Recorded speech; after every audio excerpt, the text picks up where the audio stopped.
নমস্কার সবাইকে, কেমন আছো তোমরা? আশা করি ভালো আছো। জয় মা তারা আবারও চলে এসেছে আজকের একটা নতুন রান্নার রেসিপি নিয়ে। এই বৃষ্টির দিনে পুরো গরম গরম আলুর পরোটা খেতে একদম জমে যাবে।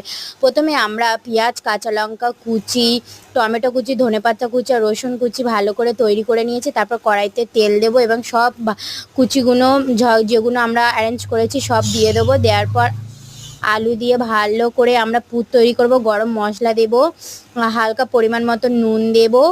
আর দেওয়ার পর হচ্ছে কি আমরা ওটাকে ভালো করে টাইট করে পুর করে নেব। পুরটা যতক্ষণ না ঠান্ডা হচ্ছে ততক্ষণ আমরা এদিকে ময়দা মেখে নেব। সর্ষের তেল আর সাদা তেল আর নুন পরিমাণ মতন আর চিনি দিয়ে ভালো করে উষ্ণ গরম জল দিয়ে আমরা ময়দাটা ভালো করে নরম করে মেখে নেব। তারপর একটা তাওয়াতে তেল গরম করে আর পরোটাগুলো সেঁকে নেব। খেতে খুবই সুন্দর হয়েছে। আর দেখো ভিতরে আলুর পুর পুরো ঠাসা।